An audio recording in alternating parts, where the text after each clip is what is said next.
It's like the first.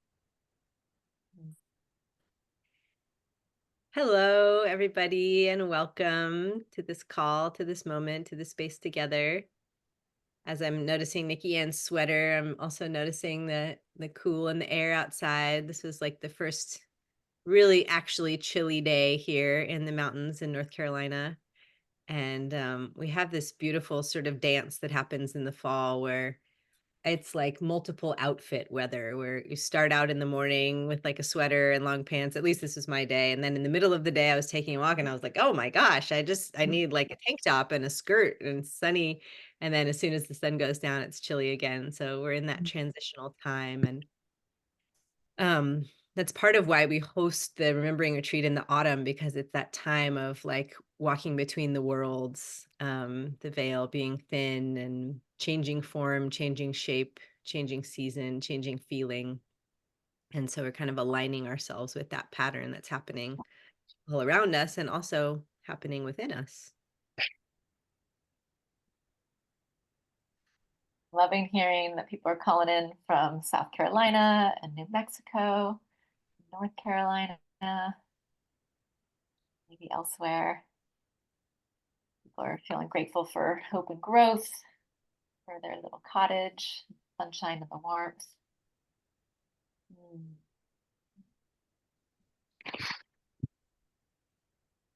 Massachusetts, we'll put the space together.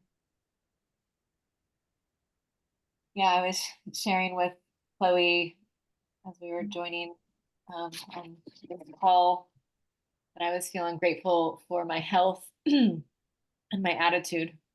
Then I couldn't tell which one came first, my attitude or my health that was influencing. So just feeling that reciprocal direction and the influence they have on each other.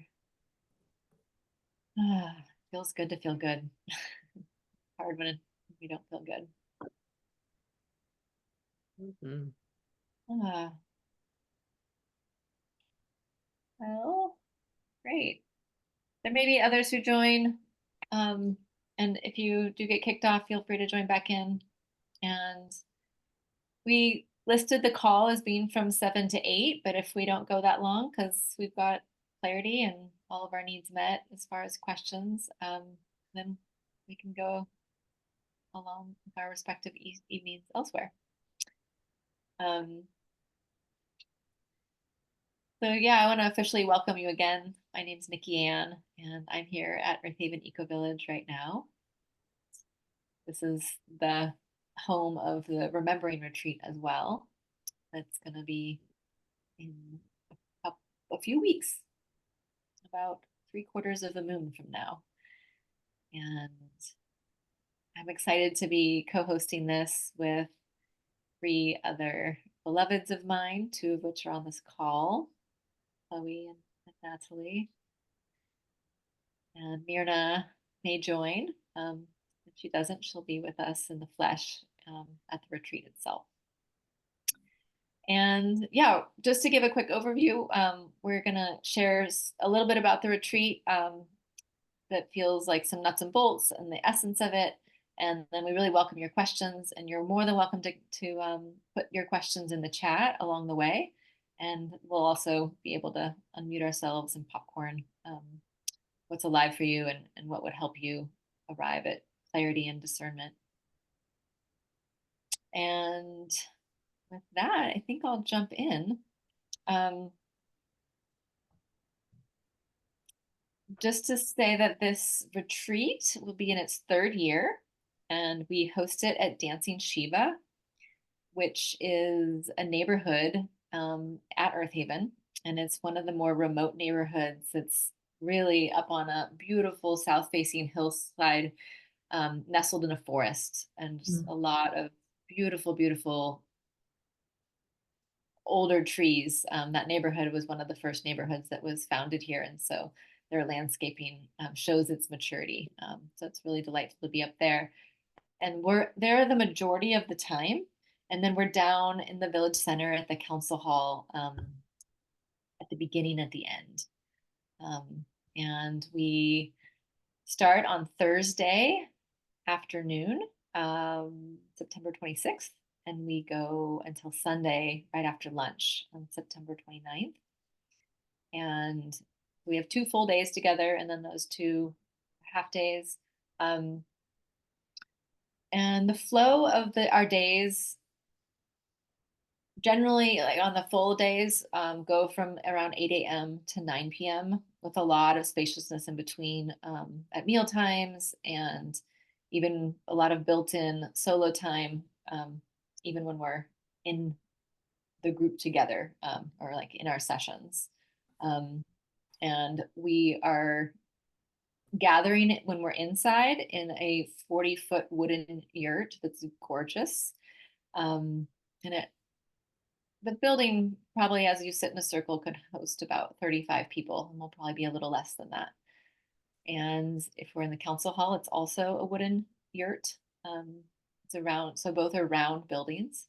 And then if we're getting to be outside, well, excuse me, we will be outside, and whether that's going to be in rain or sunshine, we don't know yet. But when we're outside, we will either be in open grassy areas or maybe taking some jaunts up into the woods and on the ridge line, and hopefully around a fire in the evenings. Yeah, and so it kind of goes in that like flow from eating together, getting into some meaty content together, having lunch, went into some other meeting content, having dinner, and then an evening piece. Yeah, and just to say a little bit more about our group that we've had in the past, we've had even last year, it was people from their 20s to their 80s, so truly intergenerational, with everyone in every decade, if you were to count across the spectrum. And we've had folks who really self-identify as introvert and as extrovert, folks who haven't spent a lot of time in nature, folks who really feel at home in nature and maybe struggle being with humans and their human tribe. And so really all places of comfort and leaning into that edge. For lodging, we are doing our best to have everyone at Dancing Shiva. So that neighborhood hosts campers as well as indoor lodgers. So you can book private or shared indoor lodging. And some of those units are detached units and more like a little further from the hearth space, and some are in the actual hearth space where we're going to be eating. There's indoor showers, there's outdoor showers, there's composting toilets. Yeah, there's delicious water from the land, well water as well as spring water. There's creeks nearby if people want to mosey on down the hillside. I'm going to think of other maybe location, geographic factors. The spaces themselves are not conditioned like air conditioning, or we've got windows that we can regulate with open and closed to have the temperature regulation, and there is a wood burning stove that if it's really cold, kind of unknown what end of September can be. And we get fed 9 nourishing meals by a beloved of ours in the village, Rachel, and she has been already curating the menu to be storied food from the land as much as possible. So we'll be eating seasonally for every meal and as locally as much as possible. And yeah, it's just, I mean, it's one of the delights for me. I get so excited to be supported in that way. And I think I'll leave it at that and see. Yeah, I'll turn it over to Chloe and get into some of the flesh and the spirit of the retreat. Thanks, NikiAnne. Yeah, and if you have other logistical questions that NikiAnne didn't answer, feel free to, we'll have a time where you can just voice them or you can put them in the chat and we'll get all your questions answered. But I'm going to talk a little bit about what we'll be doing in those periods of time that she described. And I'm not going to say exactly the details of the activities and like ritual togetherness that we're going to do, because that's part of the magic of being in this container together, is that we're not, we're kind of getting on a boat and going on a journey together, both individually, just into our own experience, and also collectively, because we're going to be together with this group of people for these 4 days. And so it's going to look different. It's looked different every year so far. Just emergent details based on the energy of the moment, the energy of the group, the weather. So I'll say that I'm not trying to be like shifty or secretive. It's more like part of what we're doing is creating something together. And since we're not yet together, we can't know fully exactly how that's going to look. But as NikiAnne mentioned, sitting around a fire. So we're going to have some time around fire, being with that element, sharing our voices together if we desire. I'll say, before I get into more details, I'll just say that everything that we do is invitational. So we're going to invite everyone into various different practices. And if you're feeling a no, I don't feel comfortable doing that, I don't want to do that, that's always an option. So we can each kind of curate our relationship with the whole process based on our needs and our feelings. And that's kind of something that we're going to be working with, tuning into how we can tell the difference between a yes, a no, and a ooh, that's edgy. It's not familiar, but something in me is stirred by that actually might be nourished by it. So we're going to be playing with that that internal navigation system that we all have in our bodies and our hearts at the very beginning, so that as we move through all of the different things that we do, you can return to that and just decide how to engage in a way that works for you. And like I mentioned right at the beginning when we were welcoming folks, one of the reasons that we hold this in this season is because the autumn is the season of letting go. In a way, it's a time of like death and dying, but it's also a time of renewal. It's a time of like putting down the heavy burdens, putting down the weight. The trees all around us will likely be in their glorious color. We live in a mostly deciduous forest. And so we'll be supported in this release, letting go, opening to renewal through the act of letting go by the beings all around us in the forest. And the trees are the biggest of those beings, and they're very showy this time of year. So we'll be collaborating with them, and kind of riding this wave of allowing that letting go, allowing that depth to also feed a sense of upliftment. So the whole experience is a bit of an arc where we come together, we kind of learn to navigate, we go down into the deep, connection with soul, connection with sorrow, connection with grief through a real beautifully held container, and then gathering the jewels and the gems from there and emerging into a space of gratitude and celebration and awe, um, in relationship to our inner experience and the outer experience, like I mentioned, of the natural world, but also of our ability to be together once we've let down some of those weights that we tend to pick up and tend to carry in this modern world and in this human life. So that's kind of the arc of our time together. And yeah, we're working with the belief that our grief is to be befriended and it can be an ally. And so we will be getting into grief work, but within that arc. So sometimes working with grief can feel scary, and sometimes it is scary. And it's embedded in this retreat in such a way that we prepare, strengthen our ability to meet it. Everyone can go as deep into it as they want to, as they feel comfortable to. We can kind of titrate that part of it. And then we also come out and greet each other in our togetherness as we come out. So that's all very intentional.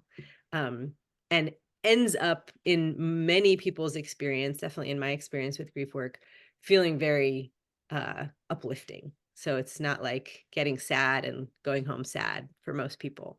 It's kind of going there to emerge with a lightness and a connection to gratitude. Let me just see if I missed anything. Yeah, like NikiAnne mentioned, some of what we're doing is going to be in a group space. So opportunities to share your voice, to build togetherness and solidarity with the human experience, that the overlapping and the weaving that there may be with the other individuals in the group and just with all of us as human beings. And there'll also be solo time and time to just be with oneself, and also time out in the forest. Hopefully, unless it's like raining hard the whole time, even then we'll still be out a bit. But in that connection with that kind of foundational relationship with other, that is the other than human others. So yeah, like NikiAnne mentioned, if you're an introvert, this isn't like being in a retreat where it's like full on all the time interacting with people.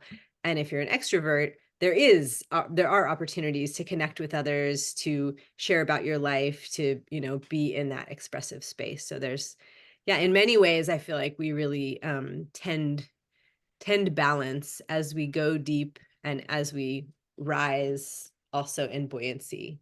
So that's how I would describe our time together in its essence. Natalee, do you want to add anything to that?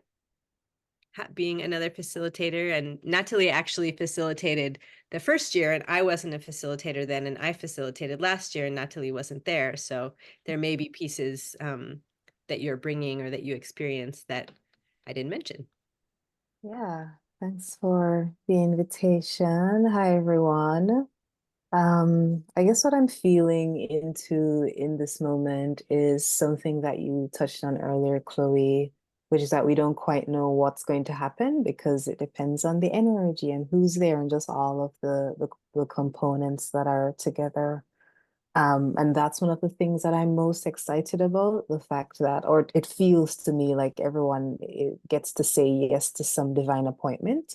Like we're all meant to be in the space together, and in coming together, who knows what will emerge, but I trust that it's going to be beautiful because it has been every year. So that's the magic that I'm really, really excited about, and how each person's journey gets to impact the journey of others in what I know will be a really, really beautiful way.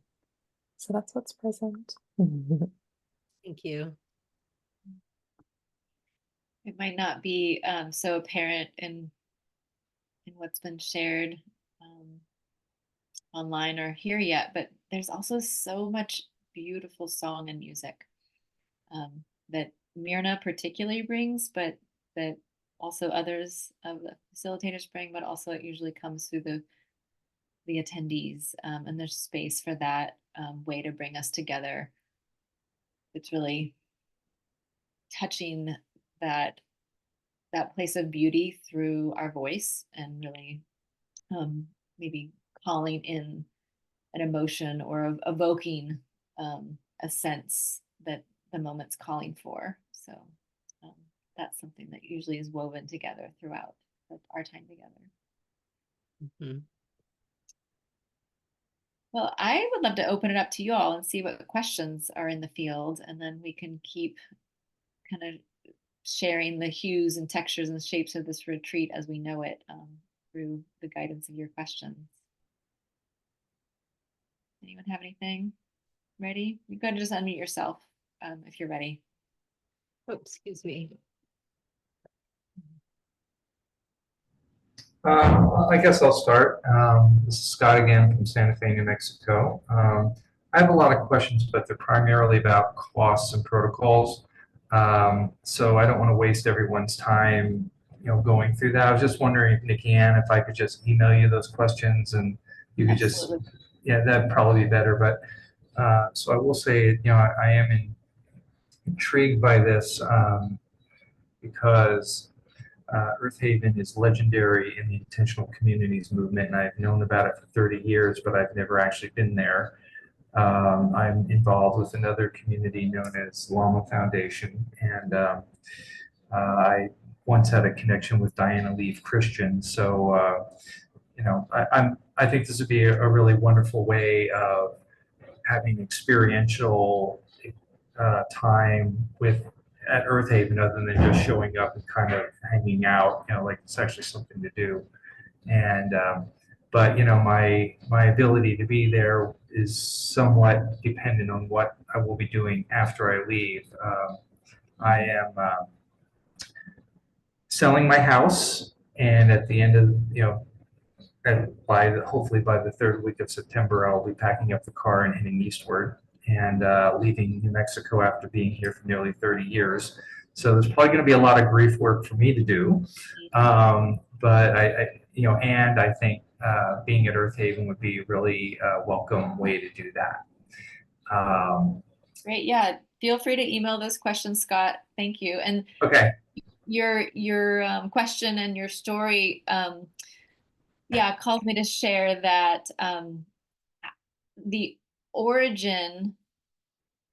one of the origins of this retreat was to really support people in their connection and search for community and home from the inside out.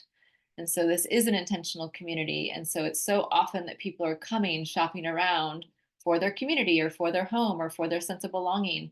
And just really wanting to empower each of us to navigate that journey from an empowered place. And so it's really working with often an inverse relationship to belonging. So much of the time here, as people come checking out Earth Haven, that question comes up is this my people? Is this my place? Do I belong? Do you accept me? And really trying to spin that so that anywhere we're going, whether that's to look for a primary partner or a friend or a community or a home, to really know that thing that we are in love with that is driving our belonging, because we're committed to that knowing in ourselves. So really, anyway, so I just want to thank you for igniting that memory of mine to share here. Thank you. I'm done. Yeah.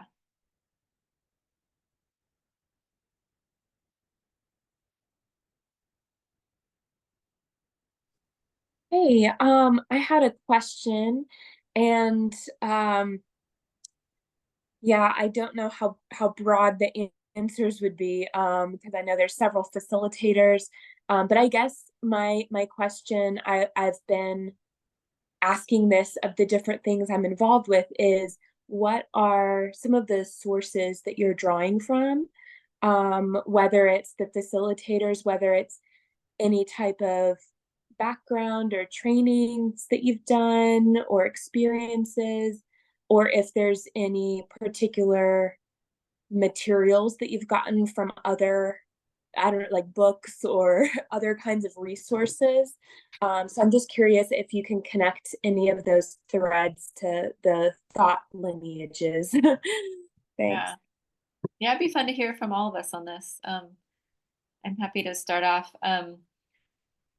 My primary teacher and introduction to grief work was through Sabamfu Somé, who is from Burkina Faso, and she's now an ancestor. And she led grief rituals in community. And so I got to experience those, which has been a big imprint on me. I would also say another big imprint that I'm pulling from is the work that reconnects with Joanna Macy. And yes, lots of different authors as well. Speaking, Toko Pa Turner with a book called Belonging. There's probably lots of others that I would love to keep honoring, and I'll probably stop at that here.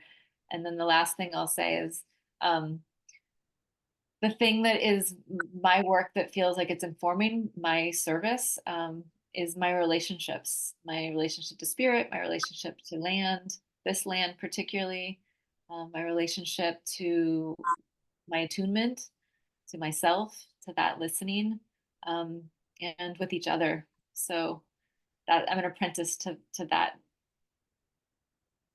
teacher. all my relations, all my relationships. So thanks for asking. Chloe or Natalee?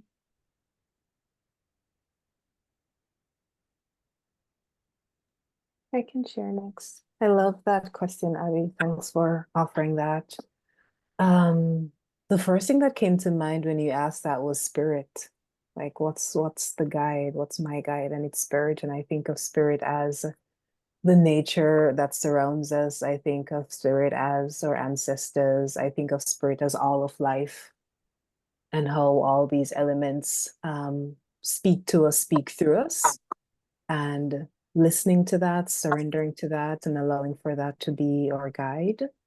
And I'm also connected to the Yoruba tradition coming out of Nigeria, have been connected deeper and deeper to that work and those different practices. And for me, it's also my personal journey of going through loss, being with loss, working through loss, and supporting other folks who are also going through different experiences of loss and supporting them and connecting them to love, the fact that, the reason for the loss or the grief is how deeply they loved, and expanding their capacity to be with that. So that feels like the answer, like all of the things that guide my life and how I support other people in their healing journey and bringing all of that into our space together.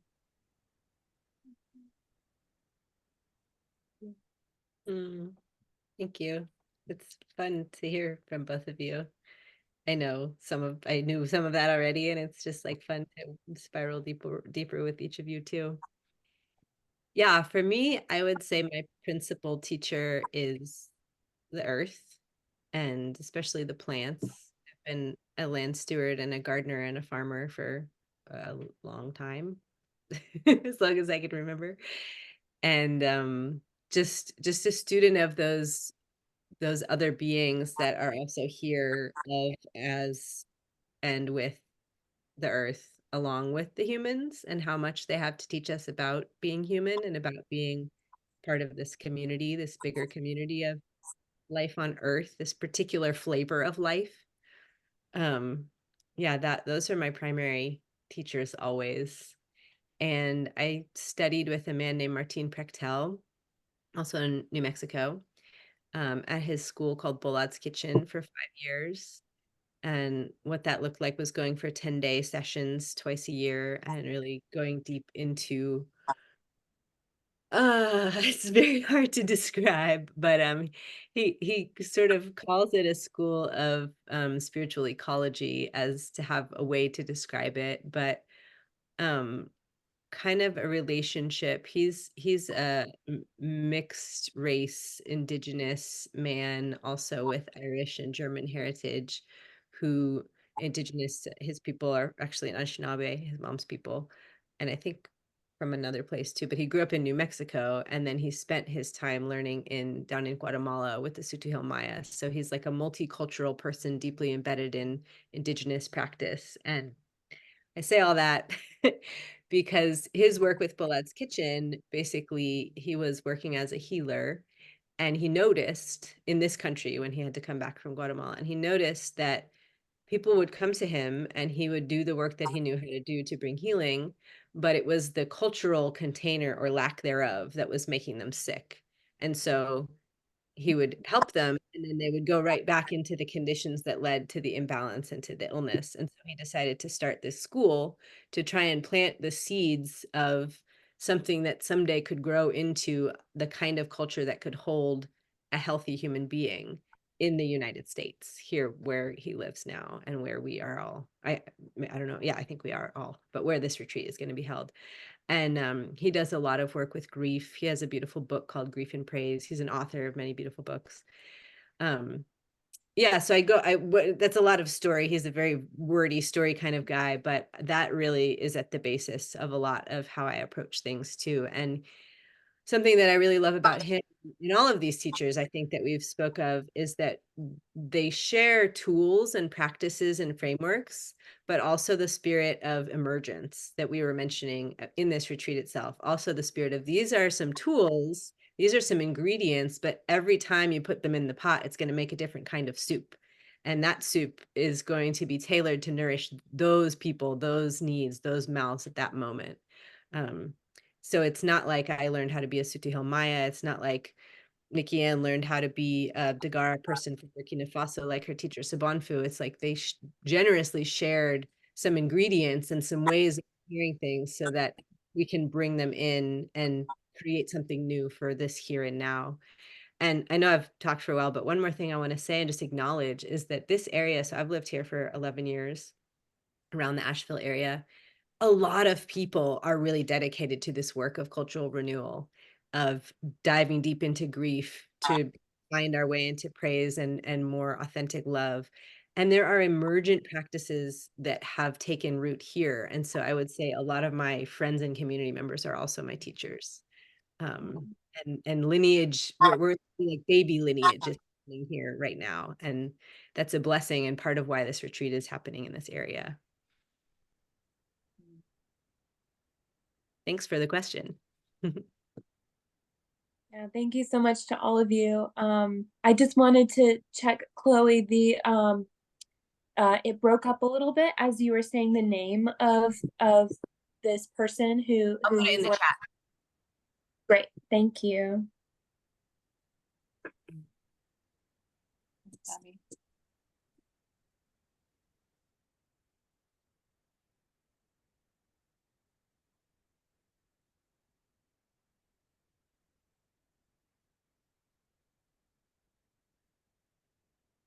There may be more questions that you all have, and maybe this would be a bridge to knowing more of what it is that would support you in your journey.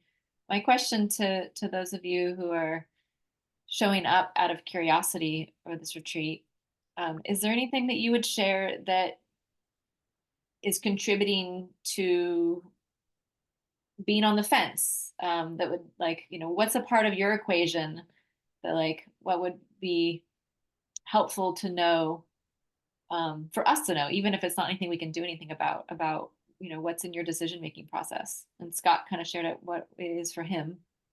I have something to say. Yeah. So I live between Portland, Oregon and Boise, Idaho. I have grandbabies in Boise, so I'm kind of back and forth. But I love living in community. I don't know how Earth Haven popped up for me a couple years ago, but I just sort of keep going back to it and looking at it. And so I was really, really planning to come to this retreat, but because it's so far away, I wanted to be able to also have a little bit of immersion in the community as well while I was there. And I was working with Becky on this, and she was really kind of pulling strings to try to make this happen, but it didn't feel like a natural flow. Like I felt like people were going to be put out because it wasn't really included. So I felt like, I want this retreat. I also want to experience Earth Haven. And I kind of felt like I needed to make a choice between the two. So I'm kind of looking at one of those activity weeks that you do, like in the spring. But I didn't want to have to make that choice. So I'm just wondering if there's a way to go to a retreat like this there and also be able to have a little bit of, because I thought at first it was in the heart of the community, but I can see the need for that container. So anyway, that was a deterrent for me, because I can't just pop over there, Yeah. Thanks. Do you mind if I respond to that? No, not at all. A couple of things come to mind to mention. One is we have arranged for an Earth Haven tour for this, for you all, or whoever the attendees are, to be that morning. For those who are coming in, they are specifically interested in Earth Haven, and this would give them a chance to explore it before we get into this ritual container in the afternoon. Okay. So, and Becky will be leading that tour. Okay. So you'll have an option for that.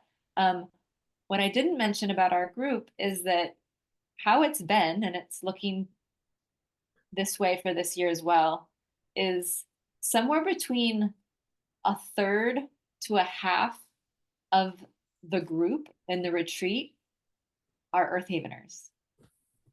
Oh, So we, the villagers, yeah. are showing up for ourselves for that renewal. And so you do get you get a taste of who lives in the village. Yeah. So even though this isn't an overt Earth Haven focused experience, it has a quality that lives in this village that is alive in the retreat. So that's a really good way to word that. Yeah, it's like it's getting to experience the village without talking about the bones of the village. Yeah. Which is experiential. Yes. Instead of going through there. Yeah. And that doesn't mean, it doesn't mean that you or someone else couldn't come back for another more overt Earth Haven experience. We actually have a lot of people who do a number of programs to kind of touch the different ways of this community's existence through time and through their own readiness. There was a woman who came to an experience weekend. She had a great time. She came back to experience week that same year. And in the opening circle, she said, the first time I was here, I was driving with my head, and I'm ready to drive with my heart. Yeah. So, yeah, it's like, it's finding our way through time and context and through these different opportunities. So this is just one. And, Compassion Camp would be another example of like a focused experience at Earth Haven that's not about Earth Haven, but wow, the richness of cultural ways and community practices and connections exist within it. Yeah, no, I appreciate that answer. That really helps a lot.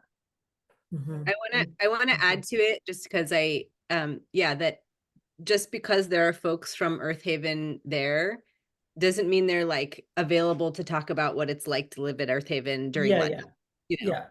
That sort of goes without saying, but actually it doesn't, because that's happened. So they're there for the depth and for the renewal and for being in ritual space too. But yeah, it's a more experiential way to connect. And then, the tour and Becky, and that's a really appropriate place to be asking those kinds of questions and engaging with that, like, what? Okay. Just put that in there. All right. Thank you. Thank you. I'll add one other thing, which is one thing that's hard to detect on a website is Earth Haven is made up of a network of relationships. And it's not a closed web of this is what happens here and it's impermeable. And so one way that looks is when visitors come and are participants of a program here, and then there's, particularly with this program where there's so many Earth Haveners, you're building cords of relationship. So how you choose in your, pairings to feed that relationship beyond that ritual container is your alls or us alls choices. And so, people say, how do I get into Earth Haven? Well, you build relationship.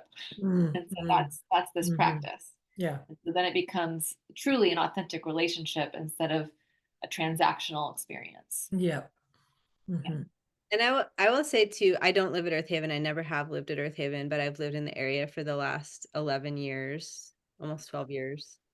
And the first time I went to Earth Haven, can't remember if it was to visit a friend of a friend or go to a community ritual, but it took like just this last summer, I co-facilitated a 2-week intensive permaculture course at Earth Haven. And I was kind of like, okay, I think I get what's going on here. After 10 years of going there, doing this, doing that, this 2-week deep intensive thing, many close friends living there. So just to put that into perspective too. Like it's a big thing, Earth Haven. Many neighborhoods, big physically, big structurally, big relationally. So yeah, just to add that personal experience. 11 years of going there, you know, a few times a year. And I'm kind of like, I think I mostly get what's going on here.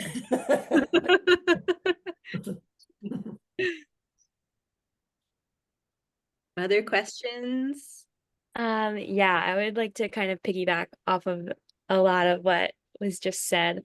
I went to Earth Haven maybe like 8 years ago on a retreat or a class trip with Todd Levasseur, met NikiAnne. And yeah, I think I really resonated with what you said about like leading with head versus heart, because I feel like I've gone through, I mean, 8 years in a really like in my 20s, like really transformational time of my life. And I feel like I'm getting more into my body and my heart in this like season of life. And I just moved back to South Carolina and was looking on Earth Haven's website and found this retreat and was like, wow, that is very interesting to me. I am though teaching a university class online right now. It's asynchronous, but I would need to be accessible to students by email, like a half hour per day on like to check my email if there is accessible Wi-Fi, I guess is my main question and like hold up. Yeah, that's great to know. Yeah, I mean, in general, we're really encouraging an unplugged life while you're there. And we know that sometimes people just have circumstances that really have them live in both worlds. And so there is internet connection up at Dancing Shiva and down in the Village Center, and it would require an adapter, of which we might have, we can talk about it if you need to get your own, that would connect to Ethernet. So there's not Wi-Fi, but there is internet. Yeah, and I think a half an hour is a reasonable amount of time, and you could self-manage that, and we could put you in times of the day with it, that it would be not interrupting your experience of being in the group container, likely, hopefully. Okay, thanks. Yeah, like I could do most of the work, or I could do all my work for the week before coming because it's like into the weekend. I just, in case something is like wrong or like, yeah. Thanks.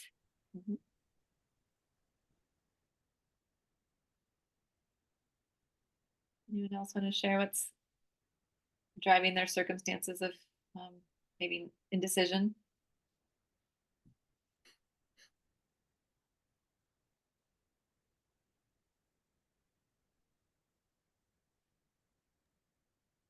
Yeah, I'm very much wanting to come out, and it helps me to like really get my bearings.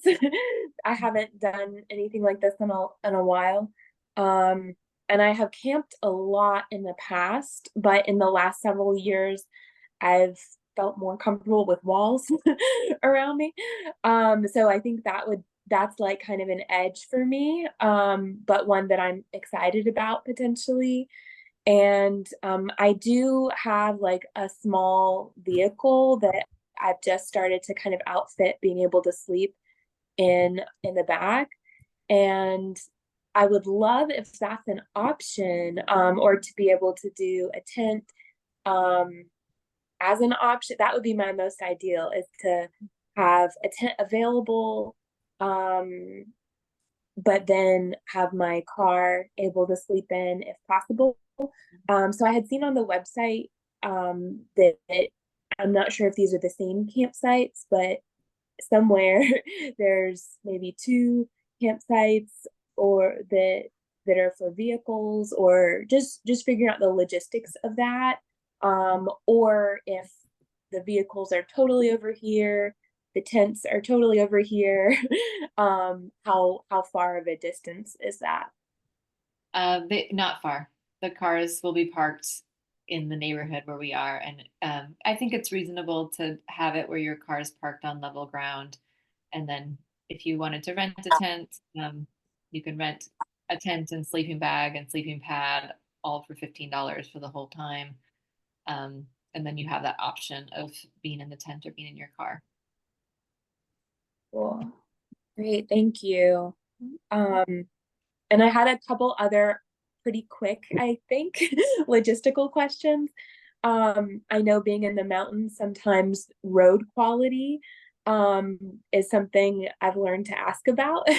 I would imagine so many people are coming and going that the roads are pretty good there, but I always want to check if I need four-wheel drive or something like that. No, you don't need four-wheel drive. Okay, awesome. And my last logistical question is the showers, are they heated or no? They should be. Yeah. Okay. So if they're all working, yes, there's warm showers. Great. Yeah, temperature is such a thing too for me. Going into the cold season and then spending a lot of time outside or camping, it's like, well, always want to have my hot tea or my warm shower if I can. So Yeah, thank you. I want to add something that the space that NikiAnne described, the big 40-foot wooden yurt, is where we're going to collaboratively create an altar in the center, and it does have a wood stove in it, and is like it's like a building. And that is a space that's available. So if it's like after we've closed for the evening, you're not quite ready to go to sleep, it's chilly, and you want to stretch, you want to altar, you want to sit and read a book, but not in your car. It's not really just like a hangout space. It's more of a ritual. We'll have a big altar in the middle, but it's a place that you can go and be cozy and warm anytime. It's going to be open day and night. And so if you are up in the middle of the night and just working through some stuff and want to go and sit and be in a warm space and sit with maybe candles burning and lots of beautiful flowers and things on the altar. So there is like a common indoor space also that will be available throughout our time. Awesome. Thank you. That is so great to know.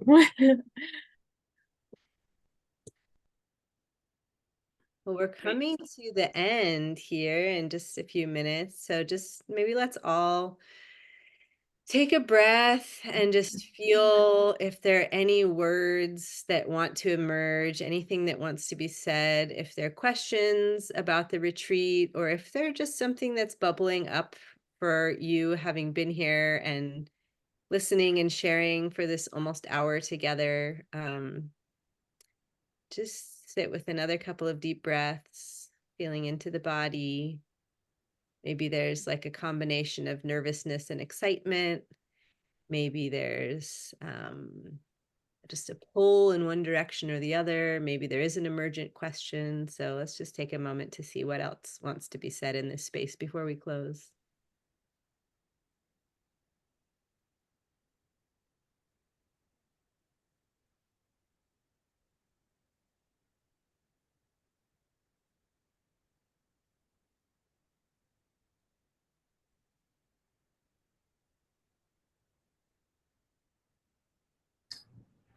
Something has come up for me, and based on, you said this is the third retreat that you've done for this.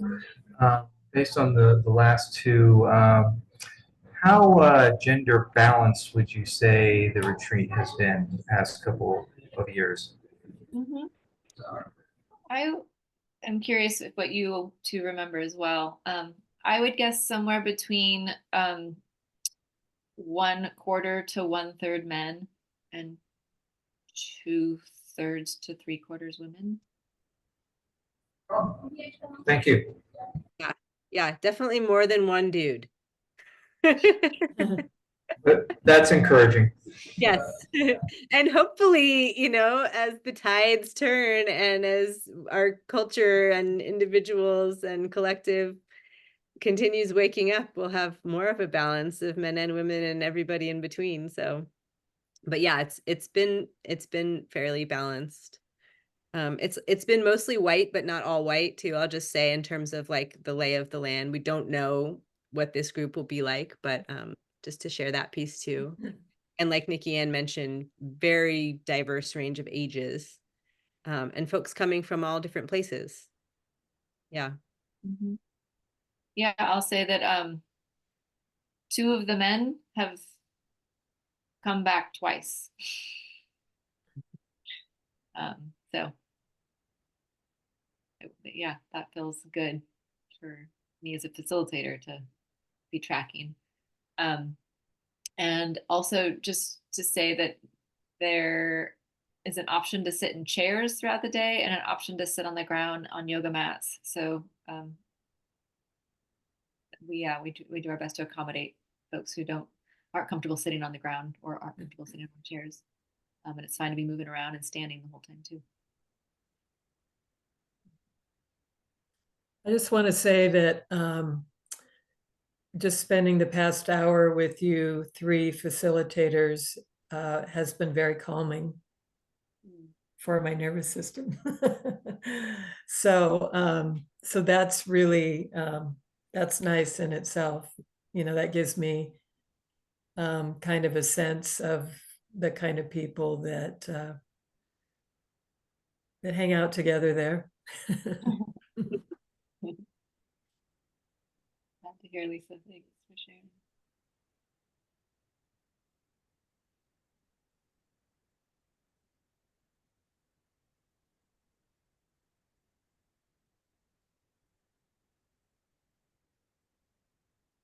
I'm gonna open the space up to those who haven't shared yet if you feel called before we close, and no pressure.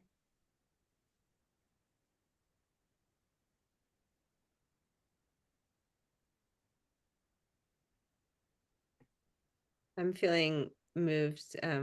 Obviously I have shared, but just in the spirit of what Lisa just shared, maybe as a closing, we can each share a word or two about how we're feeling in this moment.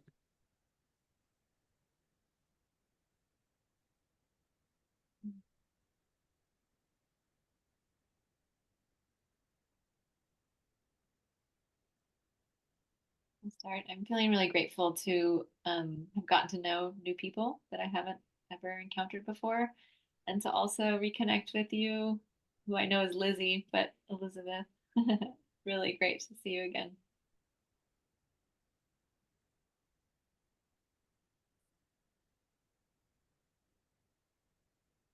I'm feeling more calm and hopeful.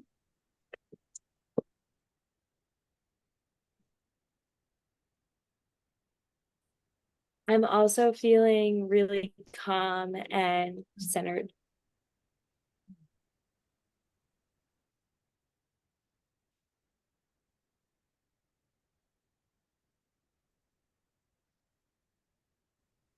In the chat. Yeah, feel free to share in the chat or out loud. Yeah, intrigued and safe.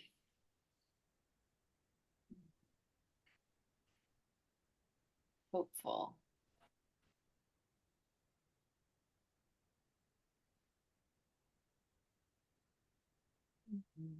And for me, it's a combination of curiosity and trust. Curiosity about what will emerge and trust that it will be beautiful. Mm.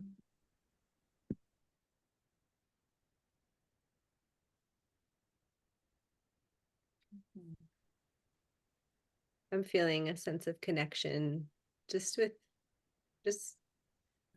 yeah, grateful that just coming with the intention to connect, we can have a hour-long Zoom call with mostly total strangers and feel like, oh, I feel your hearts, and I feel my heart feeling your heart, and we know how to do that. And I'm grateful.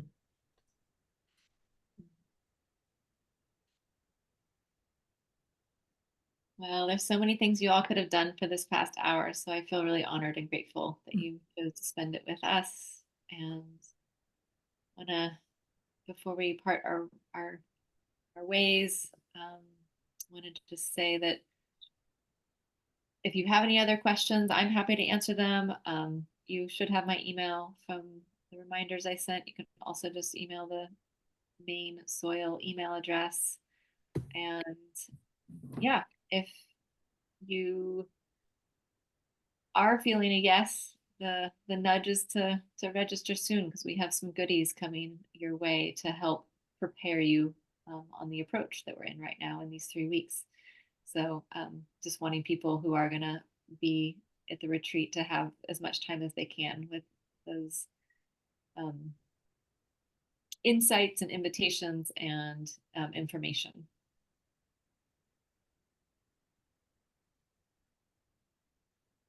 Thank you all for being here. Thank you for sharing your time with us. We'll see some of you in a few weeks, I hope. Thank you. Thank you. you. Night. Thank you. Good night. Then you're evening. Mhm.